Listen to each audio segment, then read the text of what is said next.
하나님 말씀 신약 디모데후서 3장 15절 17절 보겠습니다. 신약 성경 345페이지입니다. 디모데후서 3장 15절 교독합니다. 또 어려서부터 성경을 알았나니 성경은 능히 하여금 그리스도 예수 안에 있는 믿음으로 말미암아 구원에 이르는 지혜가 있게 하느니라.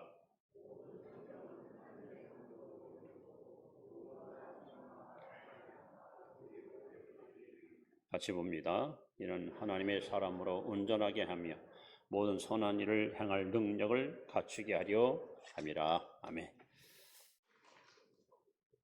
자, 우리 기도합시다. 나는 복 있는 사람입니다. 하나님이 나와 함께 하십니다.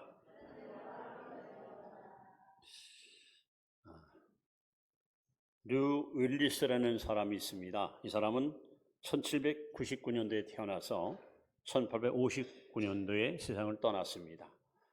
미국의 유명한 언론인이고 또 저술가이고 그리고 군 장군입니다.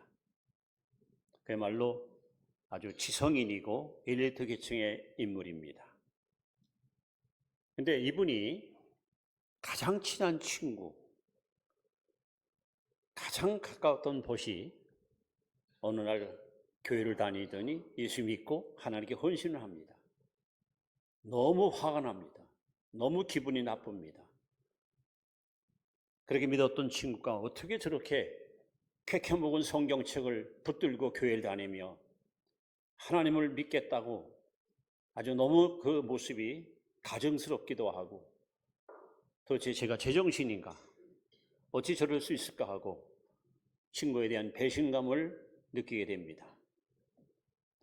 그는 과학 문명이 발달하고 이 시대에 맞지 않는 쾌쾌한 성경책을 붙들고 읽는 친구를 보면서 굉장한 마음속에 불쾌한 감정을 갖게 됩니다. 그래서 이참에 내가 성경에 얼마나 허구성이 있고 잘못된 교리를 가르치고 이 속에 감추어진 모든 진리가 얼마나 거짓된 시간을 내가 밝히겠다. 작심을 하고 친구들과 함께 성경을 놓고 이것을 가지고 열심히 탐구하고 난도질하면서 한편으로는 역사책, 고고학을 발굴한 내용을 가져와서 성경과 비교해 가면서 성경의 허구성을 하나하나 찾아서 내가 한번 글을 써서 지구촌에 성경은 가짜다, 성경은 헛된 것이라는 것을 내가 한번 밝혀보겠다. 이러한 각오를 가지고 류 웰리스는 그렇게 각고 끝에 드디어 성경 반론책 1장을 썼고 그 다음에 2장을 쓰다가 그는 손에 들고 있는 펜을 던져버립니다. 그리고 무릎을 꿇습니다. 그리고 예수 그리스도를 구주로 영접합니다. 새로운 피조물이 됩니다. 이때부터 예수님과 깊은 사랑에 빠집니다. 이제는 성경을 반대하고 예수님을 거역했던 사람이 내가 어떻게 보면 성경은 참된 진리고 예수님은 살아계신 분인 것을 어떻게 내가 알려줄까 해서 이 사람은 깊은 기도 속에 위대한 책 한 권을 저술하게 됩니다. 바로 그 책이 벤허라는 책입니다. 아마 영화 보신 분 아실 겁니다. 참 대단한 명작이지요. 대단한 감동이 넘치는 멋진 작품입니다. 여러분, 하나님은 온 인류를 사랑하셔서 세 가지 선물을 우리에게 아낌없이 주었습니다. 첫 번째 선물은 요한복음 3장 16절 하나님이 세상을 이처럼 사랑하사 독생자를 주었으니 하나님은 세상을 사랑하셔서 우리를 사랑하셔서 독생 성자를 아낌없이 내어 주었습니다. 두 번째 선물은 보혜사 성령을 부어줬습니다. 성령을 이 땅에 보내셔서 교회를 탄생시키시고 교회를 통해서 인류를 구원시키는 구원 역사를 지금도 행하고 계십니다. 그리고 세 번째 선물은 바로 하나님 말씀, 사랑의 편지, 성경입니다. 이렇게 하나님께서는 예수 그리스도와 보혜사 성령과 성경이라는 세 가지 선물을 우리에게 주셨습니다. 우리에게 주신 가장 확실한 성경, 하나님의 선물, 사랑의 책, 여러분 얼마나 사랑하시고 가까이 하십니까? 오늘 저는 성소주를 맞이해서 오직 성경만이라는 제목을 가지고 오직 성경만이 우리에게 주는 세 가지 답이 있습니다. 성경 외에는 이 답을 찾을 수가 없어요. 그래서 첫 번째, 오직 성경만이 하는 말씀, 우리 3장 15절을 다시 한번 우리 보도록 하겠습니다. 같이 읽습니다. 또 어려서부터 성경을 알았나니 성경은 능히 너로 하여금 그리스도 예수 안에 있는 믿음으로 말미암아 구원에 이르는 지혜가 있게 하느니라. 오직 성경만이 구원에 이르게 합니다. 오직 성경만이 우리 인류를 구원으로 이끌어갈 수 있습니다. 이 땅에 많은 교리가 있고 종교가 있고 그리고 많은 여러 가지 좋은 서적이 있지만 성경만이 우리를 구원으로 이끄는 유일한 안내서입니다. 여러분, 성경이 우리에게 주는 가장 중요한 핵심이 뭘까? 딱 두 가지예요. 죄와 구원. 우리가 성경을 펼치면은 이 속에서 내 죄를 발견하게 됩니다. 내 안에 감춰진 죄가 하나씩 드러납니다. 나는 남들보다는 좀 깨끗하고 이런 줄 알았는데 이 성경을 펴보니까 세상에 가장 추하고 부끄럽고 흠이 많은 존재가 나였구나. 자신의 죄를 발견하게 됩니다. 그리고 또 한 가지는 이 죄를 어떻게 해결할 것이고 어떻게 죄로부터 자유받을 것인가 하는 구원의 길이 우리 성경만이 우리에게 제시하고 있습니다. 오늘 분명히 하나님 말씀합니다. 성경은 너로 하여금 예수 안에 있는 믿음으로 말미암아 구원에 이르게 했다. 그래서 여러분, 성경은 우리 인류를 무엇이라고 여러분 표현합니까? 먼저 예수님은 요한복음 8장 34절에 죄를 범하는 자는 죄의 종이라 하셨습니다. 주님이 바라볼 때 이 땅에 살고 있는 사람들은 모두가 다 죄에 노예된 삶을 살고 있습니다. 다시 말하면 인간의 마음속에 죄가 왕노릇하고 있는 겁니다. 죄가 이 사람을 지배하기 때문에 죄에 이끌려서 원하지 않는 인생길을 가는 것이 바로 인생이라고 성경은 증언합니다. 어리 그뿐인가요? 로마서 3장 23절에 보시면 모든 사람이 죄를 범하였음에 하나님의 영광 이루지 못했다. 로마서 3장 10절 말씀에는 의인은 없나니 하나도 없다. 하나도 없다. 또 창세기 8장 21절에 사람이 어려서부터 마음에 계획하는 것이 항상 악하다. 예레미야 17장 9절 말씀에 만물보다 거짓되고 부패한 것이 인간의 마음이라. 성경은 이렇게 인간이 어떤 존재인가? 특별히 로마서 5장 12절에 보시면 이러므로 한 사람으로 말미암아, 이 한 사람은 아담을 말합니다. 한 사람으로 말미암아 모든 사람이 죄인 되었다. 그렇다면 여러분, 아담은 인류의 시조고 우리는 아담의 피를 받고 태어났기 때문에 우리는 어쩔 수 없이 하나님 앞에 죄인입니다. 이것이 성경이 주는 가장 중요한 교훈입니다. 너는 죄인이야. 그리고 죄값은 사망입니다. 사람은 본래 죽지 않도록 지어놨어요. 근데 왜 죽음이 왜 왔습니까? 왜 사람이 병들고, 왜 사람들이 저주받고, 왜 사람들이 불행합니까? 모든 불행의 원인은 죄 때문입니다. 여러분, 지금 지구촌에서 수많은 일들이 날마다 일어납니다. 그러나 근본을 따져보면 인류가 안고 있는 최대의 문제는 죄의 문제입니다. 죄의 문제. 이걸 해결하지 않으면 어느 것도 해결받을 수 없습니다. 그리고 성경이 주는 최고의 해답은 바로 구원입니다. 구원. 인류의 문제는 죄의 문제요, 성경의 해답은 구원입니다. 그런데 이 죄에 빠진 사람, 이 죄인인 인간을 구원할 자가 누가 있을까요? 석가? 공자? 마호멧? 과연 그들을 구원할 자격이 있을까요? 여러분, 죄인을 구원하려면 분명히 자격증이 있어요. 자격증. 어떤 자격? 죄가 없어야 돼요. 죄가 없어야 죄인을 구원할 자격이 있어요. 또 죄를 제거할 능력이 있어야 돼요. 죄를 해결할 수 있는 해결책을 갖고 있어야 돼요. 그리고 죄가 없다는 것을 입증해야 돼요. 증거를 보여야 됩니다. 그래서 여러분, 마태복음 1장 21절에 천사가 나타나서 마리아에게 이렇게 예고하잖아요. 내가 아들을 낳으리니 이름을 예수라 하라. 이 예수는 저희 백성을 저희 죄에서 구원할 자이십니다. 저와 여러분과 이 땅에 태어난 모든 사람, 앞으로 태어날 우리 후손들은 다 아버지의 씨를 받고 태어납니다. 그런데 지구촌에 과거에도 현재에도 오직 한 분, 예수 그리스도만 아버지 없이 여자의 몸으로 태어났습니다. 다시 말하면 이분만이 죄가 없습니다. 이분만이 구원받을 자격이 있습니다. 그래서 예수님은 우리와 같이 이 땅에 태어난 것이 아니라 여자의 후손으로 오신 거예요. 그래서 그분만이 우리를 구원할 자격이 있습니다.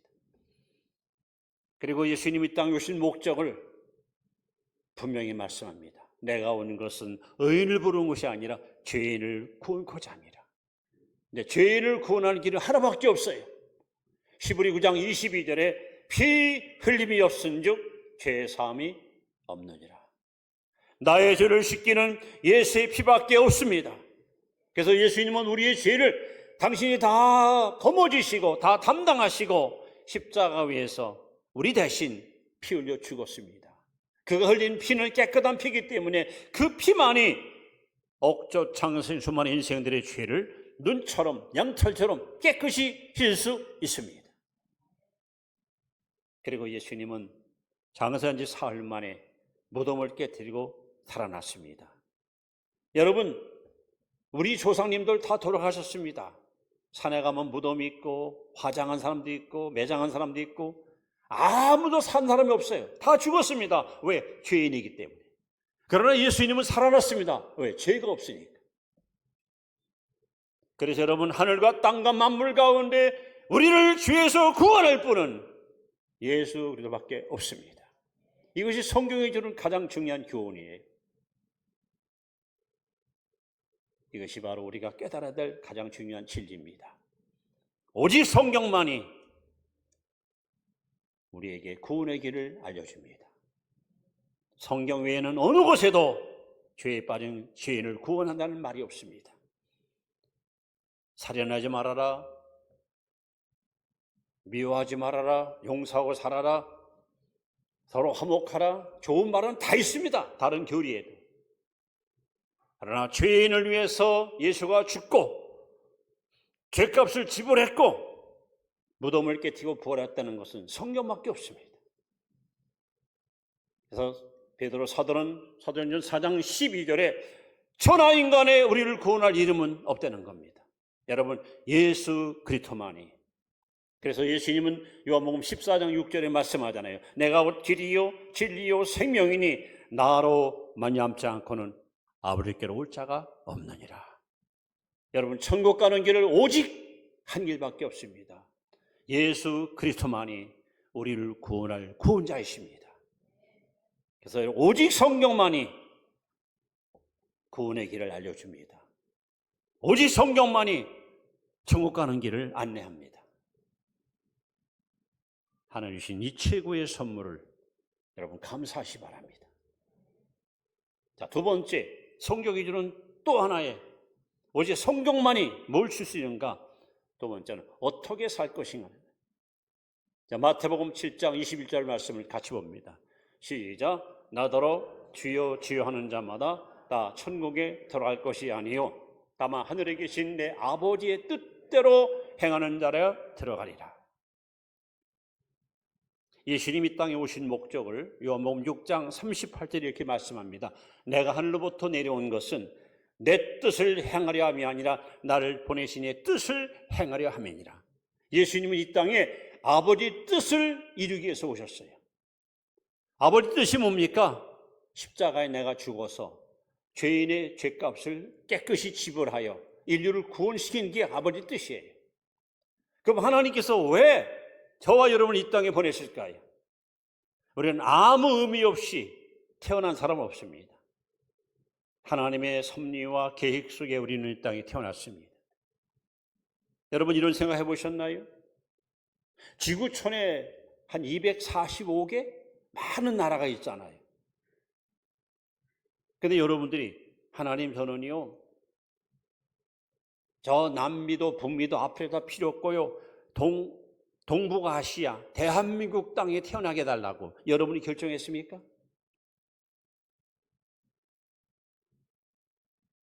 저는요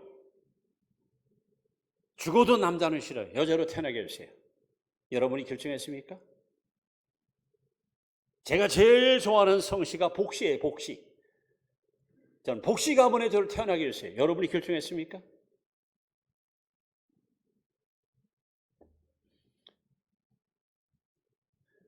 나라도 민족도 지역도 가문도 교회도 여러분이 결정한 거 없어요. 왜? 하나님은 여러분과 저를 향해서 놀라운 계획을 갖고 있습니다. 빌립보 2장 13절에 보시면 너희 안에 행하시는 하나님이시니 그 얘기는 하나님은 여러분을 통해서 저를 통해서 당신의 뜻을 이루기 원하십니다. 즉 우리를 이 땅에 보내신 목적은 하나님의 뜻을 이루기 위해서 우리를 이 땅에 보냈습니다. 그렇다면 우리는 내가 사는 이유 왜 살아야 되느냐? 출세, 성공, 번영, 행복? 아닙니다. 하나님의 뜻을 이루기 위해서 살아야 돼요. 그 뜻을 따라가야 돼요. 그거 하라고 하나님 이 땅에 보낸 거예요. 그런데 너무나 많은 사람들이 하나님의 뜻과 어긋나기를 가고 있어요.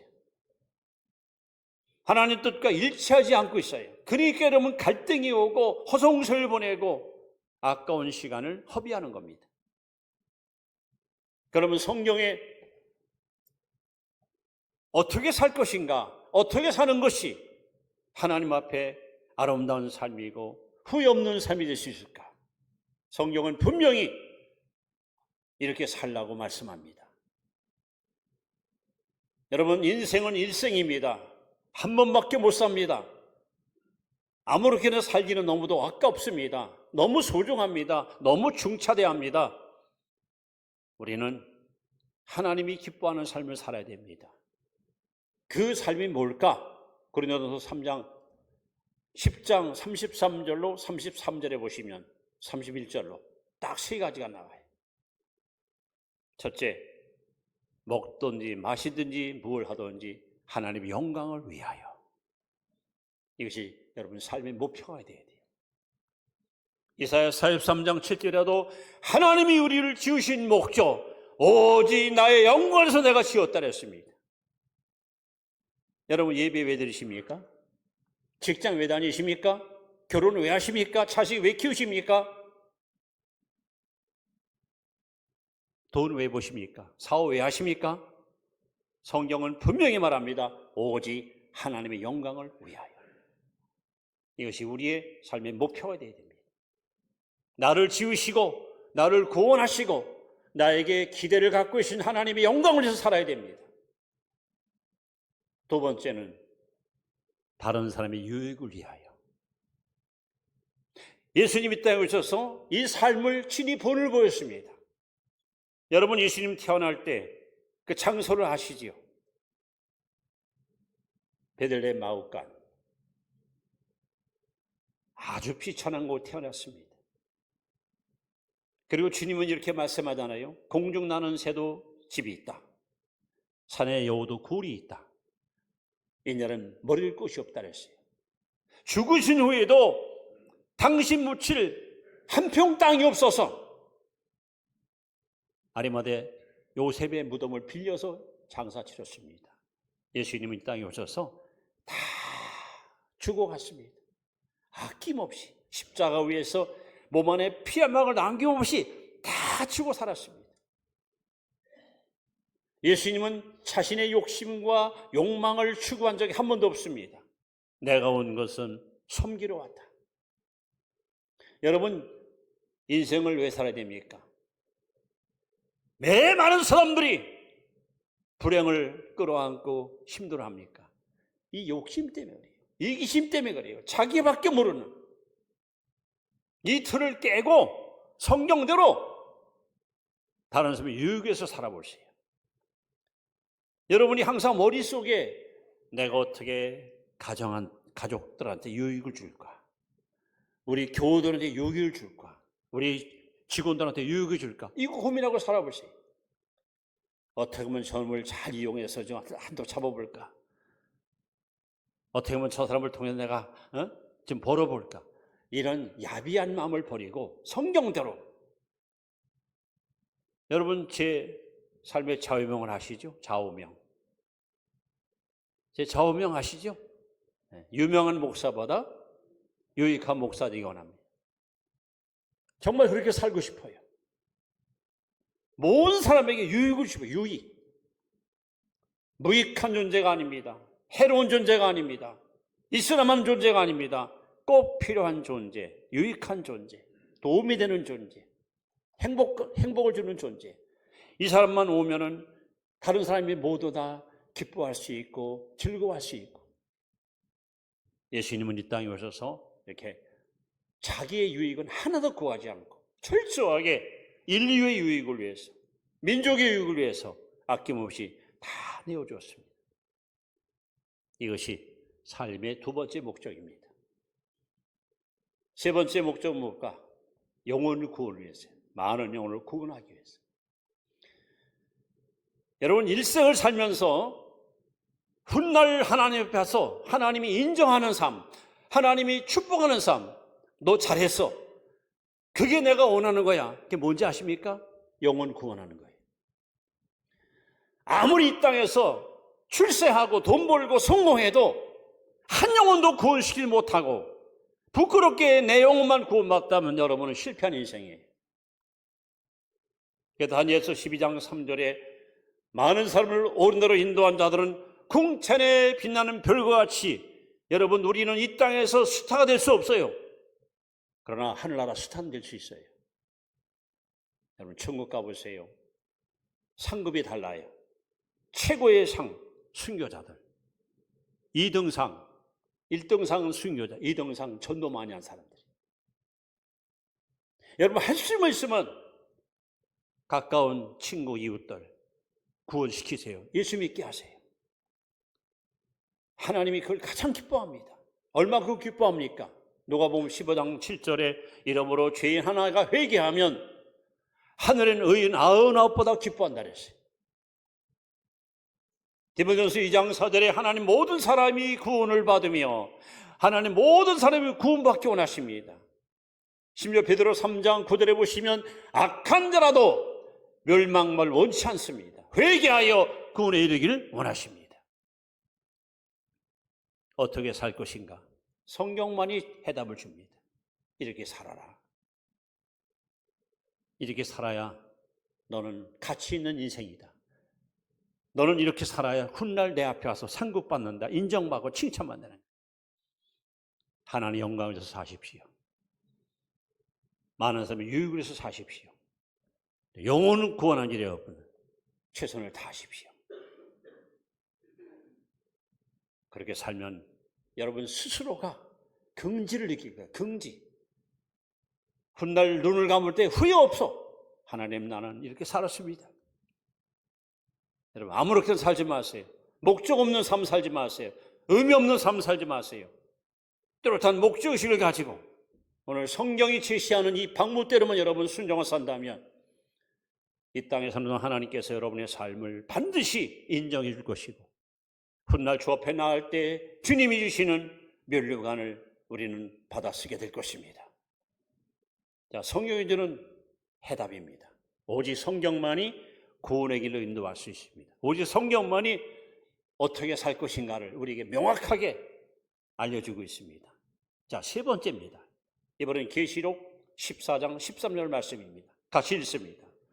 오직 또 내가 들으니 하늘에서 음성이 나서 이르되 기록하라. 지금 이후로 주 안에서 죽는 자들이 복이 있도다 하시매 성령이 이르시되 그러하다. 그들이 수고를 그치고 쉬리니 이는 그들의 행한 일이 따름이라 하시더라. 자, 어떻게 죽을 것인가? 성경만이 해답을 줘요. 어떻게 죽을 것인가? 여러분, 엄숙히 말하면 잘 사는 것보다 잘 죽는 것이 복입니다. 왜 그럴까요? 사는 것은 실수할 수 있고요, 실패할 수 있어요. 그럼 시정하면 돼요. 돌아서면 돼요. 바꾸면 돼요. 살다가 혹 내가 넘어졌어요. 일어나면 됩니다. 살다가 내가 혹 잘못했어요. 그러면 고치면 됩니다. 살다가 내가 정말 실망스러워 있었어요. 그럼 다시 재기하면 됩니다. 그러나 죽음은 아니잖아요. 한 번밖에 없잖아요. 여러분, 죽음이 나를 비켜갑니까? 히브리 9장 27절에 한 번 죽은 것은 사람에게 청하는 것이요, 죽음은 예고도 없이 차례도 없이 사정도 없이 때와 장소도 안 가리고 반드시 옵니다. 그리고 죽음은 순간적입니다. 찰나적입니다. 여러분, 잘 죽어야 돼요. 잘 죽는 것이 그 복입니다. 오늘 계시록 14장 13절에 하나님 말씀하잖아요. 주 안에서 죽는 자가 복이 있다. 사람이 온 천하를 얻어도 자기 목숨 잃어버리는 아무 소용없어요. 하늘과 땅과 모든 권세를 잡아보면 뭐합니까? 구원 못 받으면 지옥인데, 우리가 얻는 최고의 복이 바로 구원의 복입니다. 주 안에서 죽어야 죽은 이후에도 여러분 축복이 보장됩니다. 그럼 주 안에서 죽으면 어떤 일이 일어날까요? 사후세계, 내가 죽은 후에 내가 눈 감고 세상 떠나면 어떤 일이 일어날까? 성경만이 해답을 줘요. 여러분, 내가 오늘 운명하잖아요. 이 죽음이 뭡니까? 분리요, 분리. 하나님이 사람을 지을 때에 흙으로 빚으시고 코에다가 생기를 불어넣어서 사람이 됐어요. 그것이 이제 분리되는 거야. 그 코에 불어넣었던 하나님의 영은 떠나고 육체만 남는 거야. 이게 다 흙으로 가는 거예요. 이게 죽음입니다. 이 원리를 아무도 우리는 변경 못합니다. 죽음은 영혼과 육체가 분리되는 거예요. 그러면 여러분, 예수 믿는 사람, 주 안에 죽은 사람 어찌 됩니까? 분리되는 순간 육신이 흙으로 가지만 그 영혼은 천사들한테 받들려서 낙원으로 들어갑니다. 그럼 낙원은 무엇입니까? 영원한 안식이 보장된 곳이에요. 이 땅에서 우리는 얼마나 눈물도 흘리고 고난도 겪고 아픈 일이 있습니까? 그러나 구원받은 자가 죽으면 죽는 순간 진정한 쉼, 참된 안식을 누리는 거예요.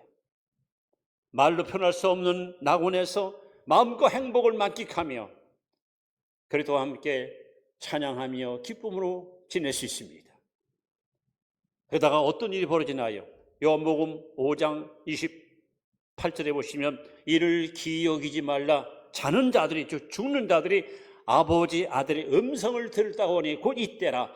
자는 자들이 살아나리라.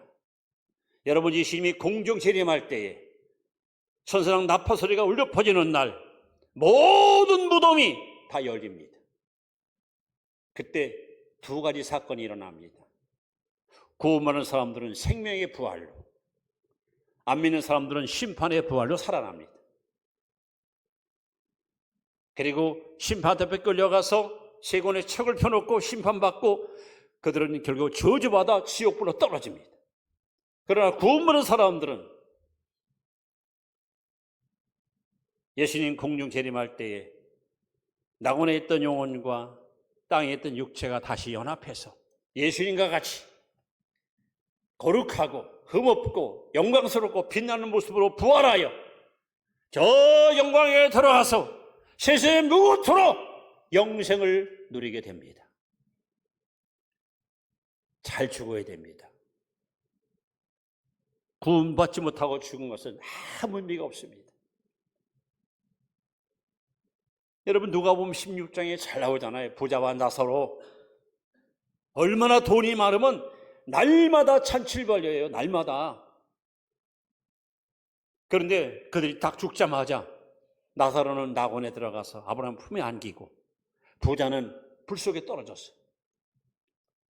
지옥이 얼마나 두려운 곳인가? 부자의 간청 뭐라고 애원합니까? 아버지 아브라함이여, 나사로를 명하사 손가락에 물을 찍어서 내 혀에다가 묻혀달라는 거예요. 여러분, 천국은 생명수가 흘러넘치는 곳이지만 지옥은 물 한 방울 없는 영원한 갈증을 가지고 고통하는 곳이에요. 성경은 분명히 말합니다. 주 안에서 죽자가 복이 있도다. 주 안에서 죽어야 됩니다. 그래서 데살로니가전서 4장 16절에 보시면 주께서 호령과 천사장의 소리와 하나님 나팔로 친히 강림하시리니 죽은 자들이 먼저 살아나고 살아있는 자들은 호련히 편하여 공중으로 끌어올려 우리가 주를 이어서 맞이할 것이니 영원토록 주와 함께 있으리라. 오늘 오직 성경만이 구원의 길을 알려줍니다. 오직 성경만이 어떻게 살 것인가 삶의 목표를 제시합니다. 오직 성경만이 어떻게 죽을 것인가, 어떻게 죽어야 그것이 복된 죽음일까, 성경만이 해답을 줍니다. 그래서 성경은 진리입니다. 그래서 성경은 하나님 말씀입니다. 여기에 여러분의 모든 미래가 고스란히 담겨 있습니다. 이제 우리는 결론적으로 요한복음 20장 31절 말씀을 제가 소개하면서 성경을 기록한 목적입니다. 같이 읽습니다. 오직 이것을 기록함은 너희로 예수께서 하나님의 아들 그리스도심을 믿게 하려 함이요 또 너희로 믿고 그 이름을 힘입어 생명을 얻게 하려 함이니라. 성경을 기록할 목적입니다. 예수 믿고 구원받으라고. 그렇다면 여러분, 하나님 주신 최고의 선물 예수 그리스도, 성령, 그 다음에 성경, 우리는 선물을 갖고 있어요. 여러분, 성경 가까이 하십시오. 그리고 열심히 읽으십시오. 그런데 무엇이 중요할까? 하루 몇 장 읽는 거? 1년에 몇 동 하는 거? 그게 중요한 게 아니에요. 여러분이 누구에 가든지 이렇게 말했어요. 저는요 이 말씀으로 구원받았습니다. 이 말씀이 저를 변화시켰습니다. 저는 이 말씀 때문에 새로운 피조물 됐습니다. 이런 증거가 있어야 됩니다. 성경이 나를 변화시켰습니다. 성경이 나를 새 사람 만들었습니다. 이 말씀 때문에 내가 천국 백성 됐습니다. 이거보다 확실한 구원의 증거는 없습니다. 예수님께서 요한복음 5장 39절에 너희가 성경에서 영생을 얻는 줄 알고 성경을 연구하거니와 이것이 곧 내게 대하여 증거하는 것이라 했습니다. 다시 강조합니다. 여러분, 오직 성경만이 구원의 길을 알려줍니다. 오직 성경만이 어떻게 살 것인가 삶의 목표를 제시합니다. 오직 성경만이 어떻게 죽는 것일까 참된 죽음이 뭔가를 우리에게 보여줍니다. 여러분, 이 귀한 보화를 그냥 묻어두시겠습니까? 여러분, 복 있는 사람이라면 여호와의 율법을 즐거워하여 그 율법을 주야로 묵상하십시오. 그럼 여러분의 삶은 시냇가에 남는 심과 시절을 잘 과실 맺음과 같이 하는 모든 일마다 형통한 복을 얻게 될 것입니다. 기도합니다. 하나님, 우리에게 예수님을 선물로 주셨고